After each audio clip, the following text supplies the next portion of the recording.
ইতিহাসে এই প্রথম বিটকয়েনের দাম $1,00,000।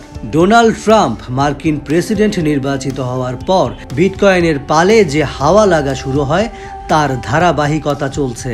বিটকয়েনের দাম $1,00,000 ওঠার পেছনেও ট্রাম্পের একটি ঘোষণা অনুঘটক হিসেবে কাজ করেছে। ওয়াল স্ট্রিটের নিয়ন্ত্রক হিসেবে যুক্তরাষ্ট্রের সিকিউরিটিজ অ্যান্ড এক্সচেঞ্জ কমিশনের সাবেক কমিশনার পল অ্যাটকিন্সের নাম ঘোষণা। এই ব্যক্তি ক্রিপ্টোকারেন্সি বান্ধব হিসেবে পরিচিত। এখন যিনি এসইসির কমিশনার, সেই গ্যারি জ্যান্সলারের তুলনায় তিনি অধিকতর বিটকয়েন বান্ধব। বিটকয়েনের দাম $1,00,000 উঠে যাওয়ায় ক্রিপ্টোকারেন্সি ভক্তরা উল্লাস প্রকাশ করেছেন।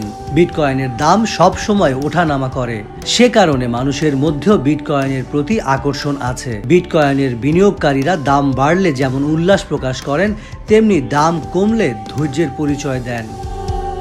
সামগ্রিকভাবে বিটকয়েনের দাম ক্রিপ্টোকারেন্সির প্রতি মানুষের আস্থার প্রতীক হিসেবে বিবেচিত হয়। বিটকয়েনের দাম বৃদ্ধির অর্থ হলো ক্রিপ্টোকারেন্সির প্রতি মানুষের আস্থা বাড়ছে। বিটকয়েনের মূল্য বৃদ্ধি পাওয়ায় সামগ্রিকভাবে ক্রিপ্টোকারেন্সির বাজার মূলধন বেড়েছে। কয়েন মার্কেট ক্যাপের তথ্যানুসারে ক্রিপ্টোকারেন্সির বাজার মূলধন এখন $3.3 ট্রিলিয়ন বা $3,30,000 কোটি। 2021 সালেও ডোনাল্ড ট্রাম্প বিটকয়েনকে এক ধরনের জালিয়াতি মনে করতেন। এরপর ট্রাম্পের মতি পাল্টেছে। এবারে নির্বাচনের অঙ্গীকারে ট্রাম্প যুক্তরাষ্ট্রকে বিশ্বের ক্রিপ্টোকারেন্সির রাজধানী হিসেবে গড়ে তোলার কথা বলেছেন। এখন বিটকয়েনের দাম $1,00,000 অতিক্রম করে যাওয়ার অর্থ হলো গত 5 নভেম্বর মার্কিন নির্বাচনের দিন থেকে এই মুদ্রার দাম বেড়েছে 40%। সেই সঙ্গে চলতি বছরের প্রথম ভাগের তুলনায় এই মুদ্রার দাম দ্বিগুণেরও বেশি হয়েছে। বিটকয়েনের এমন উল্কার গতিতে উত্থান সত্ত্বেও এক গভীর রহস্য অনুদ্ঘাটিত থেকে গেছে। সেটা হলো এর প্রতিষ্ঠাতা রহস্যময় সাতোশি নাকামোটোর প্রকৃত পরিচয় এখনও কেউ জানেন না। অনেক মানুষ এই প্রশ্নের উত্তর খোঁজার চেষ্টা করেছেন, যদিও এখন পর্যন্ত কেউ সফল হতে পারেননি।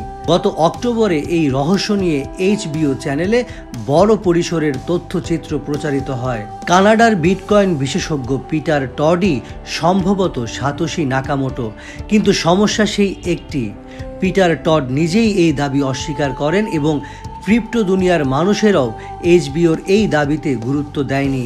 যুক্তরাজ্যের এক জরিপে দেখা গেছে এখন বিভিন্ন শ্রেণী পেশার মানুষ, যেমন শিক্ষক, ব্যাংকার, নার্স ও IT পেশাদারেরা ক্রিপ্টোকারেন্সিতে বিনিয়োগ করছেন। ফলে একসময় কারেন্সি যে শুধু প্রযুক্তি জগতের মানুষের বিনিয়োগ ক্ষেত্র হিসেবে মনে করা হতো, সেই ধরা বাঁধা চিত্রটা পাল্টে গেছে। এই শ্রেণীর মানুষরা মনে করছেন বিপুল পরিমাণে ব্যক্তিগত সম্পদ অর্জনের ক্ষেত্রে ক্রিপ্টোকারেন্সি বিনিয়োগের সেরা মাধ্যম।